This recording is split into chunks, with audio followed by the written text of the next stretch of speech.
देश में bank fraud के मामले लगातार सामने आ रहे हैं। कई बड़े उद्योगपति बैंकों के करोड़ों रुपए लेकर देश छोड़ गए हैं, तो कई बैंक डूबने की कगार पर है, जहां निवेशकों का पैसा फंसता दिख रहा है। इस बीच भारतीय रिजर्व बैंक ने 4 बैंकों पर बड़ा एक्शन लिया है और उन पर तमाम प्रतिबंध लगा दिए हैं, जिस कारण से इन बैंकों के खाता धारकों के सामने परेशानियां खड़ी हो गई हैं।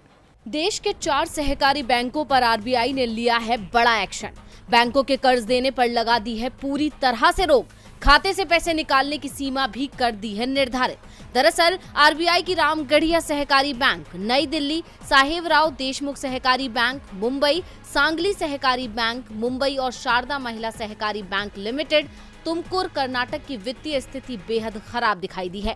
इसके बाद आरबीआई ने इन चारों सहकारी बैंकों पर सख्त एक्शन लिया है और कई प्रतिबंध लगा दिए हैं। ये प्रतिबंध 6 महीने तक के लिए लगाए गए हैं। आरबीआई ने साफ कर दिया है कि प्रतिबंध लगाने का मतलब बैंक का लाइसेंस रद्द करना नहीं है। इसके साथ ही ये भी कहा गया है कि बैंक की वित्तीय स्थिति सुधरने पर प्रतिबंधों में छूट पर विचार किया जा सकता है। इन चारों बैंकों की खराब हालत को लेकर जांच भी शुरू कर दी गई है। दावा किया जा रहा है कि बैंकों ने अपनी वित्तीय स्थिति में ज्यादा कर्ज बांट दिया, जिसमें से बड़ा कर्ज फंस गया है। केंद्रीय बैंक ने कहा कि ये प्रतिबंध 9 जुलाई से लागू हो गए हैं। आरबीआई ने एक नोटिस जारी कर कहा कि आरबीआई की पूर्व स्वीकृति के बिना ये 4 बैंक कोई ऋण नहीं दे सकते हैं या उनका नवीनीकरण नहीं कर सकते हैं। इसके अलावा निवेश या नई जमा स्वीकार किया जा सकता है। आरबीआई के निर्देश के तहत इन चारों सहकारी बैंकों के जमाकर्ताओं की तरफ से की जाने वाली निकासी पर भी एक सीमा लगाई गई है। रामगढ़िया सहकारी बैंक और साहेबराव देशमुख सहकारी बैंक के मामले में प्रति जमाकर्ता 50,000 रुपए है,